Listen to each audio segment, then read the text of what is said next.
मित्रांनो, जसे की आपल्याला सगळ्यांनाच माहित आहे की आता लाडकी बहीण योजनेतून सरकारने 81 लाख महिलांना वगळलेले आहे. म्हणजेच आता इथून पुढे या 81 लाख महिलांना लाडकी बहीण योजनेचा लाभ हा मिळणार नाहीये. या ज्या काही 81 लाख महिला आहेत, या महिला या योजनेसाठी अपात्र आढळून आलेल्या आहेत. काही महिलांच्या कुटुंबातील सदस्य इन्कम टॅक्स भरत होते, काही महिला एका रेशन कार्डवरती एकापेक्षा जास्त महिला लाभ घेत होत्या, काही महिला शासनाच्या इतर योजनेचा लाभ घेत होत्या, काही महिलांच्या कुटुंबामध्ये या ठिकाणी ITR भरत होते, तर काही महिलांच्या घरी या ठिकाणी 4 व्हीलर गाडी होती. अशा कुठल्या ना कुठल्या कारणाने या ठिकाणी तब्बल 81 लाख महिलांना योजनेतून वगळण्यात आलेले आहे. त्यांना इथून पुढे आता लाडकी बहीण योजनेचा जो काही लाभ आहे तो मिळणार नाहीये. त्यांचा तो लाभ आता या ठिकाणी बंद करण्यात आलेला आहे. आणि मित्रांनो, या ठिकाणी ही पडताळणी इथेच थांबलेली नाही, तर प्रत्येक महिन्याला या ठिकाणी शासनाकडून ही पडताळणी सुरूच असणार आहे. या योजनेअंतर्गत जो काही शासनाने संबंधित विभागाकडून जो काही लाडक्या बहिणीचा डेटा मागवलेला आहे, त्या डेटानुसार या ठिकाणी लाडक्या बहिणी दर महिन्याला अपात्र होणार आहेत. त्यामुळे आता या ठिकाणी महिलांना समजत नाहीये की त्या या योजनेतून वगळल्या जाणार आहेत की नाही. तर आज आपण या व्हिडिओच्या माध्यमातून हेच जाणून घेणार आहोत की तुमचे नाव देखील लाडकी बहीण योजनेतून वगळले आहे की नाही, हे तुम्ही कसे चेक करू शकता. म्हणजेच तुम्हाला आता इथून पुढे लाडकी बहीण योजनेचा लाभ मिळणार आहे की नाही, हे तुम्ही घरी बसूनच चेक करू शकता. तुम्ही लाडकी बहीण योजनेसाठी अजून पात्र आहेत की तुम्हाला देखील या योजनेतून वगळण्यात आलेले आहे, हे तुम्ही अगदी 2 मिनिटात तुमच्या घरी बसून तुमच्या मोबाईलमधूनच चेक करू शकता. की तुमचे नाव देखील लाडकी बहीण योजनेतून वगळले तर नाही ना, हे तुम्ही या ठिकाणी स्वतः चेक करू शकता. जेणेकरून तुम्हाला या ठिकाणी माहीत पडेल की तुमचा इथून पुढे लाभ सुरू राहणार आहे की बंद होणार आहे. कारण की बहिणींना आता या ठिकाणी लाडक्या बहिणींना मे महिन्याचा हप्ता देखील मिळणार आहे. आणि मे महिन्याचा हप्ता आता कोणकोणत्या महिलांना मिळणार आहे हे हप्ता आल्यानंतरच समजणार आहे. कारण की या ठिकाणी शासनाकडून पडताळणी सुरू आहे. अपात्र महिलांना वगळण्याचे काम या ठिकाणी जोरात सुरू आहे.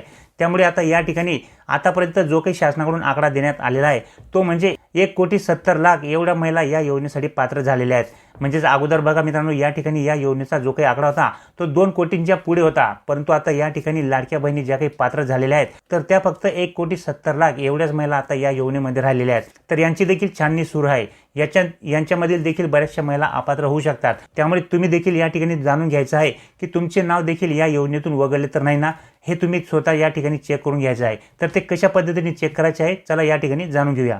तर बघा बहिणींनो, या ठिकाणी लाडकी बहीण योजनेतून तुमचे नाव वगळले आहे की नाही, हे तुम्ही कशा पद्धतीने चेक करायचे आहे. तर यासाठी सगळ्यात आधी तुम्हाला या ठिकाणी गुगलवरती लाडकी बहीण योजना असे नाव सर्च करायचे आहे. लाडकी बहीण योजना असे नाव सर्च केल्यानंतर इंटर मारल्यानंतर या ठिकाणी जी काही पहिली वेबसाईट येते ती मुख्यमंत्री माझी लाडकी बहीण योजनेची ऑफिशियल वेबसाईट आहे. तर त्या वेबसाईटवरती तुम्हाला या ठिकाणी क्लिक करायचं आहे. या ठिकाणी क्लिक केल्याबरोबर आपल्यासमोर लाडकी बहीण योजनेची जी काही ऑफिशियल वेबसाईट आहे ती अशा पद्धतीने ओपन होणार आहे. तर या ठिकाणी बघा, वरती तुम्हाला 4 ऑप्शन दिसत असतील. मुखपृष्ठ, योजनेची माहिती, आवश्यक कागदपत्रे आणि अर्जदार लॉगिंग. तर या ठिकाणी आपल्याला सिंपली अर्जदार लॉगिंग या पर्यायावरती तुम्हाला क्लिक करायचं आहे. अर्जदार लॉगिंग या पर्यायावरती क्लिक केल्याबरोबर आता या ठिकाणी तुम्हाला लॉगिंग करून घ्यायचे आहे. तर आता लॉगिंग करण्यासाठी तुम्हाला या ठिकाणी तुमचा मोबाईल नंबर द्यायचा आहे. त्याच्यानंतर जो काही तुम्ही पासवर्ड बनवला असेल तो पासवर्ड तुम्हाला या ठिकाणी टाकायचा आहे. आणि त्याच्यानंतर या ठिकाणी जो काही कॅप्चा दिसतोय तो कॅप्चा तुम्हाला या ठिकाणी टाकून घ्यायचा आहे.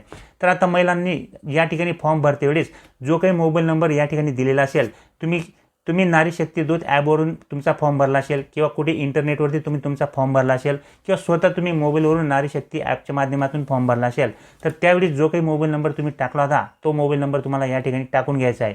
आणि जर समजा तुमचा पासवर्ड या ठिकाणी लक्षात नसेल तर खाली बघा या ठिकाणी तुमचा पासवर्ड विसरलात अशा पद्धतीने जे काही नाव दिसतंय त्याच्या पुढे येथे क्लिक करा, याच्यावरती क्लिक करायचं आहे. आणि त्याच्यानंतर या ठिकाणी तुम्ही तुमचा पासवर्ड जो काही आहे तो या ठिकाणी रिसेट करू शकता. म्हणजेच तुम्हाला या ठिकाणी तुमचा मोबाईल नंबर टाकून घ्यायचा आहे, कॅप्चा टाकून घ्यायचा आहे आणि जो काही तुम्हाला OTP येईल तो OTP टाकून तुम्ही तुमचा पासवर्ड या ठिकाणी बदलू शकता. त्याच्यानंतर या ठिकाणी तुम्हाला लॉगिंग करून घ्यायची आहे. तर या ठिकाणी मी अगोदर लॉगिंग करून घेतो, नंतर पुढची प्रोसेस कशी असणार आहे ते सांगतो. तर बघा बहिणींनो, या ठिकाणी मी पूर्ण माहिती भरून घेतलेली आहे. आता मी या ठिकाणी लॉगिंग करतोय. लॉगिंग झालेली आहे बघा, या ठिकाणी सक्सेसफुल लॉगिंग झालेली आहे. तर या ठिकाणी तुम्ही पाहू शकता या ठिकाणी 2 ऑप्शन तुम्हाला या ठिकाणी दिसत असतील. हे बघा, केलेले अर्ज आणि मुख्यमंत्री माझी लाडकी बहीण योजना. तर या ठिकाणी आपल्याला केलेले अर्ज या पर्यायावरती तुम्हाला क्लिक करायचं आहे. केलेले अर्ज या पर्यायावरती क्लिक केल्याबरोबर आपल्यासमोर अशा पद्धतीने विंडो येणार आहे. तर या ठिकाणी जेवढे पण फॉर्म भरले असतील तुम्ही तुमच्या मोबाईलमधून किंवा इंटरनेटवरती जेवढे पण फॉर्म भरले असतील तर या ठिकाणी ते फॉर्म आपल्याला दिसणार आहेत. तर या ठिकाणी तुमचं नाव बघून घ्यायचे. तुमच्या नावापुढे या ठिकाणी अप्रूव्हल, त्याच्यानंतर तुम्ही संजय गांधी योजनेचा लाभ घेतात का, या ठिकाणी नो असलं पाहिजे. त्याच्यानंतर पुढे या ठिकाणी जे काही डॉलरचे चिन्ह दिसतं आहे तर यामध्ये तुम्हाला तुमचे पैसे आतापर्यंत तुम्हाला किती मिळालेले आहेत, कोणत्या महिन्यापासून तुमचा लाभ बंद झालेला आहे, हे सर्व माहिती तुम्हाला या ठिकाणी समजणार आहे. तर या ठिकाणी तुम्ही पाहू शकता या जे काही डॉलरचं चिन्ह आहे याच्यावरती तुम्ही क्लिक करून ती सर्व माहिती या ठिकाणी चेक करू शकता। तर या ठिकाणी पाहू शकता या जे काही महिलेचा जो काही लाभ आहे तो या ठिकाणी आता या ठिकाणी बंद झालेला आहे। तो कधीपासून बंद झालेला आहे तर या ठिकाणी तुम्ही पाहू शकता त्यांना शेवटचा जो काही हप्ता आहे तो 31/12/2025 रोजी आलेला आहे। म्हणजे डिसेंबर महिन्यापासून या महिलेचा लाभ या ठिकाणी बंद झालेला आहे। त्यांना फक्त या ठिकाणी डिसेंबर महिन्यापर्यंत म्हणजे 2025 डिसेंबर 2025 पर्यंतचा लाभ या ठिकाणी त्यांना मिळालेला आहे। त्याचप्रमाणे अजून एखाद्या महिलेचं तुम्हाला दाखवतो। या ठिकाणी जर समजा तुम्ही तर आता या ठिकाणी तुम्ही पाहू शकता अप्रूव्हलच्या पुढे येस दिलेलं आहे। येस म्हणजे ही जी काही महिला आहे ही संजय गांधी निराधार अनुदान योजनेचे देखील लाभार्थी आहे आणि आता यांचे देखील पैसे या ठिकाणी बंद झाले असतील। या ठिकाणी तुम्ही पाहू शकता। तर या ठिकाणी 24/1/2025 म्हणजे जानेवारी महिन्यापासूनच म्हणजे 2025 पासूनच यांचा लाभ या ठिकाणी बंद करण्यात आलेला आहे। कारण की त्यावेळेसच छाननीमध्ये ही महिला संजय गांधी निराधार अनुदान योजनेचा लाभ घेत आहे अशा पद्धतीने या ठिकाणी शासनाच्या लक्षात आला असेल आणि त्याच महिन्यापासून त्यांचा लाभ या ठिकाणी बंद झालेला आहे। तुम्ही पाहू शकता या ठिकाणी। त्याचप्रमाणे अजून तुम्हाला मी दाखवतो। तर बघा मित्रांनो या ठिकाणी ही जी काही महिला आहे या महिलेला या ठिकाणी 28/3/2026 म्हणजे मार्च महिन्यापर्यंत हप्ता आलेला आहे। म्हणजे एप्रिलचा पण हप्ता आला असेल कारण की या ठिकाणी अपडेट व्हायला 1 महिना उशीर लागतो। त्यामुळे या ठिकाणी या महिलेला मार्च आणि एप्रिलचा पण हप्ता मिळालेला आहे म्हणजे 2026। तर तो किती आलेला आहे बघा या ठिकाणी फक्त 500 रुपये आलेले आहेत त्यांना। तर तुम्ही म्हणाल आता 500 रुपये कसं काय? तर मित्रांनो ही जी काही महिला आहे ही महिला नमो शेतकरी महासन्मान निधी योजनेची देखील लाभार्थी आहे आणि PM किसान सन्मान निधी योजनेचा देखील ही महिला लाभ घेत आहे। म्हणून या महिलेला फक्त महिन्याला 500 रुपये मिळत आहेत। तर ते कधी लक्षात आलं होतं शासनाच्या तुम्ही पाहू शकता या ठिकाणी खाली आल्यानंतर 25/12/2024 रोजी या ठिकाणी शासनाने या महिलेला 1500 रुपये टाकले होते।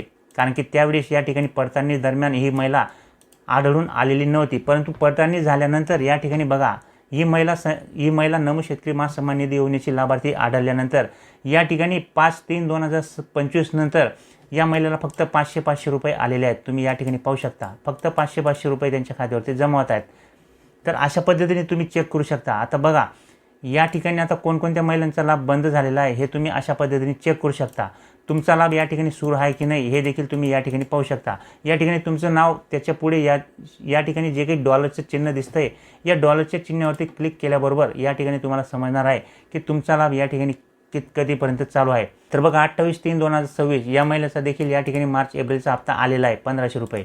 तर अशा पद्धतीने मित्रांनो तुम्ही तुमचा देखील या ठिकाणी चेक करू शकता तुमचा हप्ता या ठिकाणी सुरू आहे की बंद झालेला आहे हे अशा पद्धतीने तुम्ही या ठिकाणी लाडकी बहीण योजनेच्या साईडवरती जाऊन तुम्ही या ठिकाणी चेक करू शकता अशा पद्धतीने। तर माहिती तुम्हाला आवडली असेल मित्रांनो तर लाईक नक्की करा। चॅनलवरती नवीन असाल तर चॅनलला सबस्क्राईब करून ठेवा। असेच नवनवीन आणि माहितीपूर्ण व्हिडिओ मी तुमच्यासाठी घेऊन येत असतो। हा व्हिडिओ तुमच्या मित्रांमध्ये सुद्धा जास्तीत जास्त शेअर करा जेणेकरून त्यांना देखील समजेल की त्यांचा लाडकी बहीण योजनेचा लाभ बंद झालेला आहे की सुरू आहे।